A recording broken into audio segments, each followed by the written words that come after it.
कि काराकाट लोकसभा सीट में सिंगर को वहां पे सांसद बनना उनके लिए पॉसिबल है और यहां पर पवन सिंह की जो उम्मीदवारी है कि वो राजपूतों के वोटर्स को अट्रैक्ट करने वाले नेता बन सकते हैं। लेकिन कई बार यह भी देखा जा चुका है कि सिंगर और एक्टर और एक्ट्रेस होना ही नेता बनने के लिए काफी नहीं होता है। बिहार का काराकाट एक ऐसा क्षेत्र है, चाहे भारतीय जनता पार्टी की सरकार हो या फिर विपक्ष की सरकार हो, वहां पर हर कोई कुशवाहा सांसद ही रहा है। क्योंकि आज तक पवन सिंह को लोग केवल इसलिए पसंद करते थे क्योंकि वो एक बहुत ही फेमस और बिहार को रिप्रेजेंट करने वाले सिंगर है। कि काराकाट की जनता जो है वो तो हर कुशवाहा नेता से परेशान हो चुकी है और यही कारण है कि पवन सिंह यहां से जीत दर्ज कराने के लिए बेहद तेजी से आगे बढ़ रहे हैं। आपको वह दिन याद होगा जब भारतीय जनता पार्टी ने पहली बार पवन सिंह को आसनसोल से उम्मीदवार बनाया था। उसके ठीक 24 घंटे बाद पवन सिंह ने आसनसोल से चुनाव लड़ने से यह कहकर के इनकार कर दिया था कि उन्हें चुनाव बिहार से ही लड़ना है और उसके बाद ट्वीट करके उन्होंने जानकारी दी कि मैं आसनसोल से चुनाव नहीं लड़ूंगा।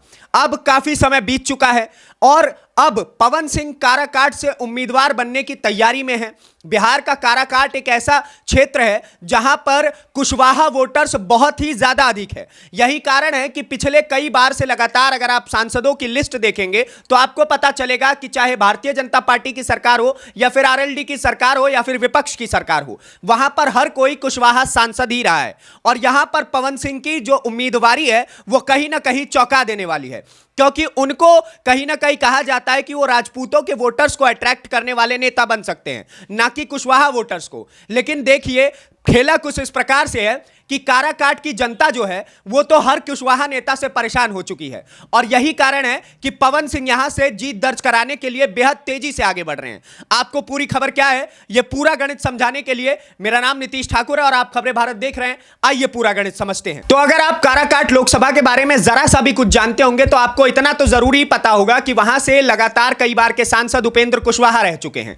उपेंद्र कुशवाहा आरएलडी से आते हैं और वहीं पर अगर आप नजर मारेंगे तो इस बार जो भारतीय जनता पार्टी की जो ये पूरी अलायंस है जिसको एनडीए अलायंस कहा जाता है उसके थ्रू इस बार उपेंद्र कुशवाहा को ही दोबारा से काराकाट सीट दी गई है। आरएलडी के झोले में वो सीट दे दी भारतीय जनता पार्टी ने। तो कहीं ना कहीं पवन सिंह के लिए आधी मुश्किलें तो यहीं खत्म हो जाती है क्योंकि पवन सिंह को कहीं ना कहीं भारतीय जनता पार्टी का बड़ा सपोर्टर माना जाता है। वो लगातार नरेंद्र मोदी के जन्म दिवस पर गीत भी गाते रहते हैं, उनको बधाइयां देते रहते हैं, भारतीय जनता पार्टी की मानसिकता के साथ वो आगे बढ़ने का प्रयास करते रहते हैं और इस बार उनको टिकट भी बीजेपी ने दिया, हालांकि उन्होंने मना कर दिया। लेकिन बड़ी बात यह है कि आज भी कहा जाता है कि भारतीय जनता पार्टी के साथ रिश्ते टूटे नहीं हैं और उपेंद्र कुशवाहा को यह सीट मिलना उनकी मुश्किलें इसलिए कम करता है कि अगर वहां पर भारतीय जनता पार्टी का कोई उम्मीदवार खड़ा हो जाता तो कहीं ना कहीं पवन सिंह को उससे बहुत ज्यादा तकलीफ होती, पार्टी से उनके रिश्ते भी खराब होते और वोट भी कहीं ना कहीं वो अपनी तरफ खींच पाने में थोड़ा संभव उनको नहीं रह पाता। वहीं दूसरी तरफ देखा जाए तो माले जो कि इंडिया अलायंस का है उन्होंने भी एक कुशवाहा नेता को ही टिकट दिया वहां से और पवन सिंह को इससे भी कुछ खास फर्क नहीं पड़ेगा क्योंकि ना तो वहां पर जेडीयू या फिर आरजेडी के कोई भी कैंडिडेट खड़ा है, ना वहां भारतीय जनता पार्टी का कोई कैंडिडेट खड़ा है। ये तीनों मुख्य पार्टियां इस वक्त बिहार में हैं और ना ही कांग्रेस का कोई कैंडिडेट खड़ा है। तो दो जो लोकल पार्टीज हैं उनके कैंडिडेट के खड़े होने की वजह से कहीं ना कहीं पवन सिंह को ज्यादा अफेक्शन इस चीज से नहीं पड़ने वाला है और यही कारण है कि पवन सिंह ने काराकाट सीट को चुना और इस बार वो लोकसभा चुनाव की तैयारी कर भी रहे हैं।